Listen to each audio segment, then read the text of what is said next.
ahora abrimos un turno de preguntas. Vosotros podéis preguntar a nuestros queridos ponentes, como está previsto, y aquí está, a nuestra disposición. Por ahí veo que hay alguna.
Barry de...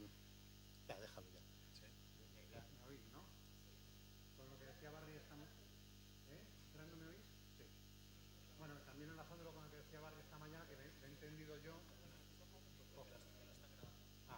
Bueno, pues... no lo repito. Lo que tú has... el dato que nos has dado del pago por hectárea de Nueva York, y enlazándolo con la ponencia de Barry, en donde su experiencia en Inglaterra era que había habido un fallo en cuanto a dirigir demasiado a la madera y poco al otro tipo de servicios de los ecosistemas y tal, la gestión forestal allí en el Reino Unido. Yo sí lo que quería es dejar la idea de que, en mi opinión, el conseguir presupuestos para el sector forestal, por supuesto que está muy bien, esos pagos están también muy bien, pero para mí, en mi opinión, está mejor el intentar fomentar que se incremente el valor de los productos forestales. Es una manera, en mi opinión, mejor de proteger los bosques, donde no hay madera, no hay bosques. Entonces, si queremos que haya bosques, el campo al final se nos acaba llenando de lo que vale dinero. Si queremos que haya bosques, tendremos que fomentar que valga dinero la madera, que valga dinero el corcho, que valga dinero la resina. Me parece una manera más sana para el ser humano el conseguir un producto de tu trabajo y venderlo, que recibir 2.000 euros por hectárea solo por tener el bosque. No sin cerrar la puerta a los 2.000 euros, pero abriría esa otra puerta e incluso la fomentaría en mayor grado que la mera subvención por la existencia de un tipo de vegetación o de un tipo de ecosistema. Bueno, yo por esta última parte que has comentado, bueno, yo no creo que una cosa no quita a la otra. Y ten en cuenta que hay muchos terrenos que la madera no vale para nada. Bueno, o sea, no vale para nada entre comillas, ¿no? Es decir, tú tienes un monte bajo de aquí de Ciudad Real y, bueno, puedes utilizarlo como leña, pero realmente, pues la verdad que no vale demasiado, ¿no? Perdona, pero ¿y qué vale en ese mismo sitio de Ciudad Real la hectárea de cereal si le quitan las subvenciones? ¿Sabes lo que te digo? ¿Qué vale? Yo abogo por un sistema que ponga en valor el producto, esa leña, a un mayor precio frente a dar el dinero únicamente por la presencia del bosque. La hectárea de cereal de Ciudad Real tampoco vale nada si le quitan las subvenciones. Algo parecido, me parece a mí, que podríamos intentar. Sí, efectivamente, vuelvo a decir que yo creo que son dos vías distintas. Por un lado, el fomento de los productos forestales, la construcción con madera, por ejemplo, el utilizar viguería de madera, a mí me parecería estupendo, y yo creo que sería una obligación del Ministerio el tener que fomentar, igual que se fomentó la campaña de pezqueñines, pues fomentar la utilización de madera, ¿no? Y quitar el San Benito de que utilizar madera es cortar árboles y que eso es una cosa fea, ¿no? Pero yo creo que independientemente hay que reconocer, oye, los servicios ambientales que produce y que ¿por qué no los va a pagar la gente? Que ya te digo que casi todo el mundo que vive en las ciudades lo que quiere es llegar a un monte intocado, visto, tal, bueno, pues pagarlo, ¿no? Yo no creo que sean, vamos, que pueden coexistir perfectamente los dos pagos, ¿no? Bueno, pues yo para completar un poquito, en el caso de Nueva York, ahí la ciudad ha pagado o está pagando por costes evitados, es decir, han hecho un estudio y han visto cuánto más tendrían que gastar para tener una calidad de agua equivalente si no tuvieran pues estos propietarios forestales que mantienen más o menos sus predios en buenas condiciones. Pues en términos de usuarios lo que han hecho es tratar de que los beneficiarios, es decir, los que dan a ese apoyo a que la ciudad de Nueva York funcione más barato, sean los que directamente se beneficien de una ayuda. Entonces, como la contrapartida del beneficiario la han identificado, por eso han tomado esa intervención, es decir, han apoyado esa subvención. Claro, no es excluyente de otras medidas, pero viene un poco motivada por eso, porque consideran que quien les está proporcionando o ayudando a proporcionar ese servicio deben ser los sujetos que se beneficien y así lo han concebido.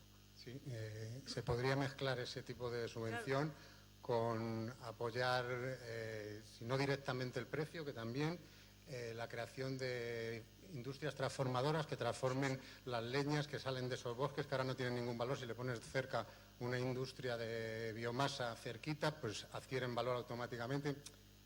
No solo aportar dinero, sino aportar dinero e intentar crear infraestructura con él, crear actividad. Sí, estamos de acuerdo. Sí, las intervenciones podrían ser múltiples. Aquí fue una intervención más directa, dado que sabían el coste evitado y sabían quién era el que proporcionaba ese coste evitado, el beneficiario. O sea, ellos son beneficiarios de esa reducción de costes, con lo cual han tratado de pasar esa reducción a la otra parte, a lo que es pero estamos de acuerdo que hay múltiples políticas o bien otra mucho más agresiva, que es pues una fiscalización mucho más severa con respecto a las emisiones de CO2, con respecto a lo que sea, ¿no? Sí.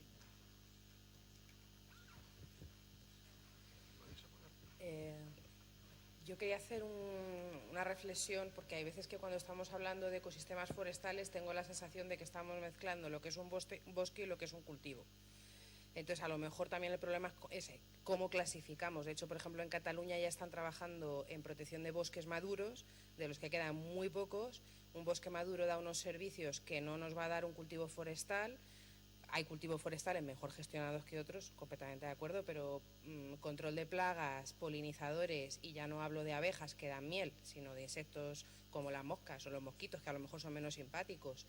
Y todos estos servicios que hay veces que no estamos viendo, hay que tenerlos en cuenta. Y luego también el tema que no se ha comentado de los trade-offs, es decir, cuando se ganan un servicio porque haces algo pero entonces lo pierdes en otro. Entonces, en la toma de decisiones eso es muy importante. Bien decías al principio de tu ponencia, estoy hablando de la señora Loureiro, que no me acuerdo ahora mismo de tu nombre, perdóname, es una visión antropocéntrica, partimos de esa base, pero a veces esa visión antropocéntrica también nos hace fijarnos más, yo que trabajo en el mundo conservacionista, en lo que venimos a llamar pelo y pluma, es decir, que nos fijamos en las cosas más monas, en los peluches, en los linces, en los pájaros, pero no nos fijamos en lo que es la base de la existencia del planeta, que son los insectos. El 40% de la biomasa son escarabajos. Y entonces, bueno, a mí a veces me da miedo cuando entramos también en este debate, si debemos comunicar. Yo no creo que la sociedad necesite entender un iPad para quererlo. No necesitamos entender cómo funciona la naturaleza para quererla. Lo que necesitamos entender es que es la base de nuestra existencia. Y a partir de ahí, todas las metodologías que a veces ni nosotros mismos sabemos cómo funcionan, pues las tendremos que entender los técnicos. Pero la sociedad no creo que deba entender toda esa maquinaria que hay detrás, sino que la biodiversidad es la base de la existencia y de la salud de la sociedad humana. Solamente eso. Totalmente de acuerdo, sí. ¿Una pregunta más? Sí.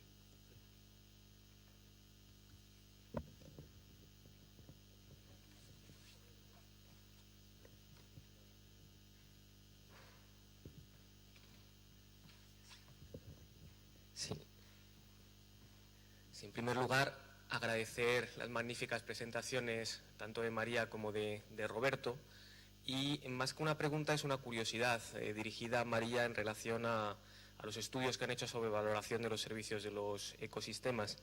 hemos visto que hay distintas posibilidades, distintos métodos para valorar los distintos servicios de los ecosistemas.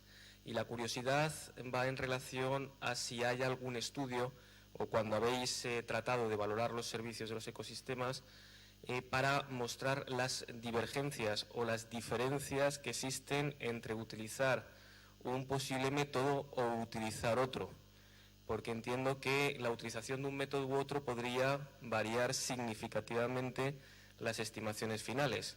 Y es más, ya pensando no solo en la valoración de los ecosistemas de diferentes comunidades autónomas o diferentes regiones, sino de diferentes países.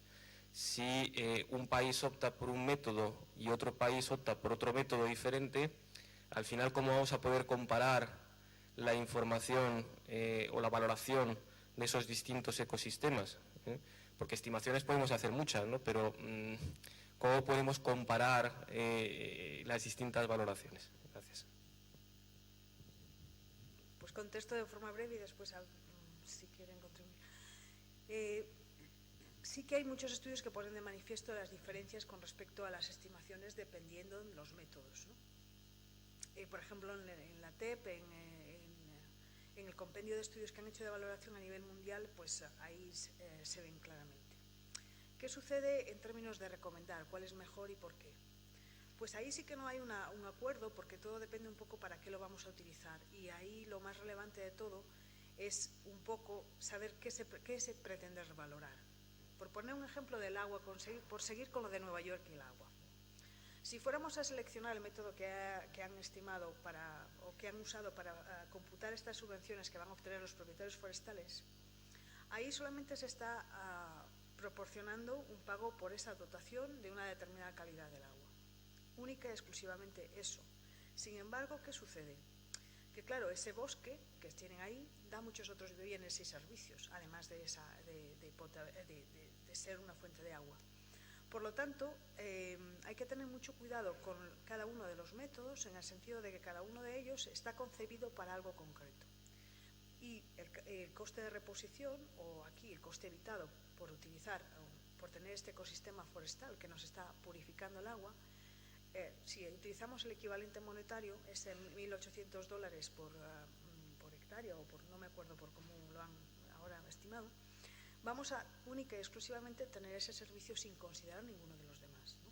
Que son múltiples, desde protección a la biodiversidad y muchos otros. ¿Qué quiero decir con esto? Que no solamente se trata de comparar estudios, sino objetivos de análisis. ¿Para qué quieres tu estudio? ¿Quieres valorar única y exclusivamente la calidad del agua? ¿Quieres valorar dotación y calidad del agua? ¿Quieres valorar dotación y calidad de agua en conjunto con otros servicios ecosistémicos? ¿O cuál es el objetivo final? Entonces es muy importante no solamente conocer los métodos, pero las limitaciones de los métodos. En general, la mayoría de ellos, a largo plazo, se observa que pecan de ser, por decirlo de alguna forma, conservadores. Valoras un poco, pero no del todo. Entonces, es muy importante, claro, tener buena información. No podría recomendar ex ante. ¿Qué se puede recomendar? Antes de nada, comenzar a hacer una buena revisión bibliográfica sobre la categorización de los servicios ecosistémicos más relevantes que tú quieres valorar en el caso concreto, y ver quién los ha tratado y cómo los han tratado. Y a partir de ahí ver qué es mejor para tu ecosistema concreto, y haciendo un estudio crítico y multidisciplinar, que me he olvidado de comentar, pero hay que tener un equipo de profesionales de múltiples disciplinas y perspectivas y áreas de conocimiento, ver cuál es el más ajustado para el caso concreto. Y cada caso concreto en sí mismo es diferente al siguiente. Entonces, lo siento, no puedo generalizar la respuesta, pero en términos de valoración, quizás el análisis crítico es lo que más vale. Y en términos de convencer a un determinado policy maker, como le llaman, ¿no? Un determinado agente político de que lleva a cabo una determinada solución o política, siempre se ve que la política, estudios donde se utilizan métodos vía precios son mucho más efectivos. Si yo presento uno de valoración contingente, bueno, tú piensas, tú consideras, tú, etcétera, pero un vía precios o precios evitados es bastante fácil y penetrable en la sociedad, tanto de términos informativos como a partir de eso en decisiones políticas. Siento no poder ser más específica, pero cada caso es diferente. Sí, una pregunta más. Bueno, Entonces, damos por concluida esta mesa. Como moderador, os agradezco el tiempo que nos habéis dedicado, a nuestros ponentes por acompañarnos en esta sesión y bueno, mi ferviente deseo es que los que estáis aquí, a los que esperamos mandarles también esta información, pues os convirtáis en apóstoles de esta causa del capital natural con la que necesariamente hay que alinearse, y especialmente los que tienen la responsabilidad de gestionar este capital, porque ya se ha superado, como veis, el concepto de gestión forestal sostenible, una visión del monte donde se plantea desde la perspectiva de evitar sus propios impactos y que trabajemos en la gestión aproximándonos a través de los ecosistemas, de los servicios ecosistentes de los ecosistemas y de los beneficios que recibimos los ciudadanos de nuestros montes. Y yo soy, como os digo, optimista y estoy seguro que con la ayuda de nuestras instituciones de estadística, que tienen un papel de liderazgo importante y de exigencia que sin duda es fundamental, pues haremos que también del lado político, de los gestores políticos, pues se empuje, porque la necesitamos en esta iniciativa. Recordar que de los famosos 4 capitales que son pilares del desarrollo sostenible, el capital físico, digamos, infraestructuras de todo tipo y las propias financieras, el capital social, hospitales, educación, etcétera, el capital humano, nosotros mismos, nuestra formación, nuestra excelencia en la formación, y el capital natural. El capital natural, lo que ocurre es que tiene la trascendencia de que es la envolvente, es decir, la que marca los límites del crecimiento. Si este capital lo conservamos, si este capital lo hacemos crecer, porque hay muchas áreas degradadas en el planeta y de hecho ya hay en marcha grandes iniciativas de restauración de ecosistemas y personas y financieros importantes que están dispuestos a invertir, pues creo que las generaciones, ya la mía le costará un poquito más trabajo, pero muchos de los que estáis aquí, la que a mí me sigue y la siguiente, pues conocerán un ambiente muy diferente, y si no, pues este planeta lo tendrá muy, muy complicado. Así que gracias de nuevo y le cedo la palabra a Alejandro, que quiere también comentarnos alguna cosa y a vuestra disposición. No, simplemente dar las gracias desde la Dirección General de Política Forestal y Espacios Naturales, tanto al moderador José María como a los ponentes por las excelentes presentaciones y a todos los asistentes, que espero que os haya servido de gran utilidad. Y nada, muchas gracias y buen viaje.